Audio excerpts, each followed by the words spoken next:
રાજકોટમાં શનિવારે સાંજે નાના મવા વિસ્તારમાં સયાજી હોટલ પાસે એક ગમખ્વાર અકસ્માત ટીઆરપી ગેમ ઝોનમાં બન્યો છે, જે વર્ષો સુધી લોકો ભૂલી નહીં શકે, કારણ કે આ પ્રાણઘાતકમાં નિર્દોષ 30થી વધુ માણસો હોમાઈ ગયા છે, જેમાં નાના બાળકો, કિશોરો અને મોટેરાનો સમાવેશ થાય છે.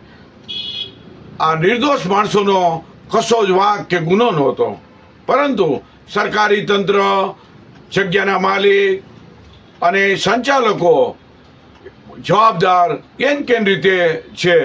તેમને સેફટીના કોઈ સાધનો નહીં, કોઈ પણ પ્રકારની મંજૂરી નથી લીધી. આવું સરકારી તંત્ર અને સંચાલકની જવાબદારી બને છે, અને 4 વર્ષ સુધી કોઈના ધ્યાનમાં ન આવ્યું. કેવી કમનસીબી ઘટના છે, કેવું લોલમલોલ ચાલે છે, તેનો જ્વલંત દાખલો છે. આપણે ચિંતિત છીએ. આવા બનાવો વારંવાર થાય છે, ત્યારે સરકારમાં કડકમાં કડક કાર્યવાહી થશે, સીટની રચના થશે, કસૂરવારને છોડવામાં નહીં આવે.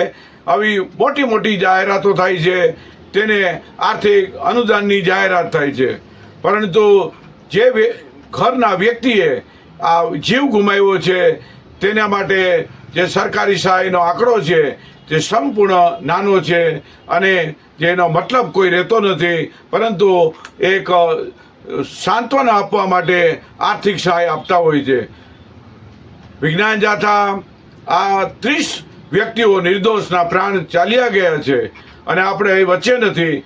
તેના તરફ સંવેદના, એના પરિવારને, એના સમાજને અમે લાગણી વ્યક્ત કરી છે અને શોક સંદેશો પાઠવીએ છીએ. અમે તેના માટે એક મીણબત્તી જલાવીને એમને સદગતને, એના આત્માને શાંતિ મળે તે માટે એક કાર્યક્રમ પણ રાખ્યો છે, જેમાં જાથાના સદસ્યો, શુભેચ્છકો મળી અને એને સ્વરાંજલિ આપવાના છે.